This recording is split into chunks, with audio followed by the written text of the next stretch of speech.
అవ్వలేదండి ఆయన. తర్వాత లవకుశ అనేది మ్యాగ్నమ్ ఓపస్, నిజమైన హిట్ ఇంతవరకు. అంటే కొంతమంది చెప్తారు కదా పాతాళభైరవి, లవకుశ, మాయాబజార్, అదే అడవి రాముడు, ప్రేమాభిషేకం చెప్తారు. అవును, కానీ నిజమైన హిట్ అంటే ప్రజలు ఆబాల గోపాలం బళ్ళు కట్టుకొని వెళ్ళి చూడడం లవకుశే. లవకుశే. తర్వాత ఏదో చెప్తారు 3 కోట్ల మంది చూశారట ఆ రోజు.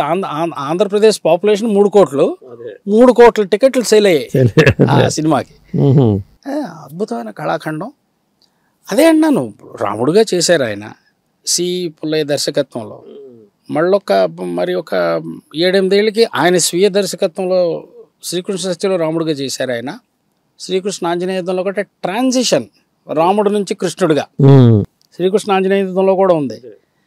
ఇక దానవేరు సూరకర్ణకు వస్తేనండి అదొక మ్యాగ్నమ్ ఓపస్ అండి, క్లాసిక్. ఎందుకంటే మీరు దానవేరు సూరకర్ణలో సంభాషణలు చూడండి, మొత్తం గ్రాంధికమే, సామాన్యులు మనకు అర్థం అవ్వదు. కానీ అది ఆ క్యాసెట్ సేల్ అయినంతగా ఏమీ అవ్వలేదు. అవును, ఏ హోటల్లో విన్నా ఆ డైలాగులే ఇప్పటికి వింటారు. మా తరం వాళ్ళు మీ తరం వాళ్ళు ఇప్పటికీ వింటారు, అర్థం అవుతుంది. అందులో ముక్క కూడా అర్థం అవుతుంది. అంటే ఆ సంభాషణలు పలికిన తీరు, ఆ సంభాషణలు పలుకుతూ ఆయన నటించిన విధానం, ఆ నటనా చాతుర్యం. ఆ చూడండి మధ్యలో దానవేరు సూరకర్ణలో రాచరికమా అర్హతను నిర్ణయించినది అంటే అతను రాచరికమే అర్హతను నిర్ణయించినది భీష్ముడు చెప్తాడు. అప్పుడంటే సింపుల్గా అంటాడు. అవన్నీ ఆయన సొంత క్రియేషన్ కదా డైరెక్టర్, దానికి నాటకంలో అది లేదు.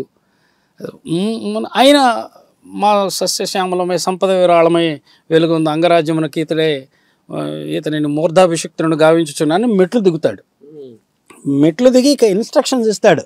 వంది మాగదులారా, కళ్యాణ భట్టులారా, ఇవన్నీ చివరికి పుణ్యాంగనలారా అని బహుజన్మ సుకృత ప్రదీపాలబ్ధ సహజ కవచ కర్ష అని పెద్ద డైలాగ్. లాస్ట్ అంటే విదరార్పుడు అంటాడు.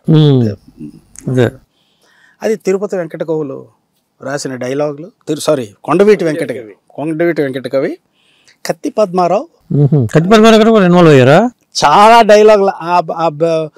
చూడండి కులం గురించి వచ్చిన సంభాషణలని కత్తి పద్మారావు రాశాడు. అట్లాగా వాళ్ళ కులం పెట్టింది అదంతా.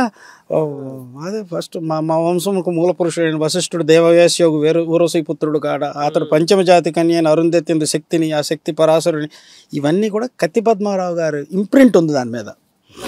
ఆయన కొండవీటి వెంకట కవి గారికి అసిస్ట్ చేయడానికి మద్రాసు వెళ్ళి రాసి, ఇది ఎవరో తెలియదు, నాకు తెలియదు.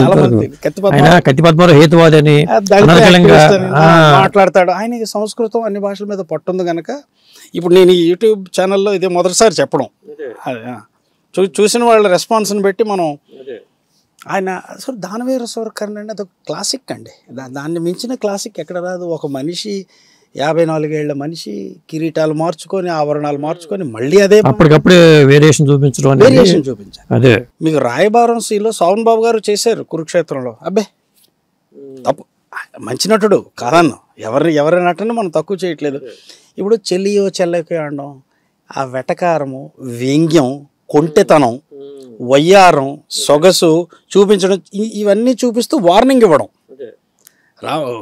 శ్రీకృష్ణుడు వార్నింగ్ ఇస్తాడు, జరగబోయే పరిణామాలు, కాన్సిక్వెన్సెస్ ఏమిటో అనేది. అది మరి అనితర సాధ్యం.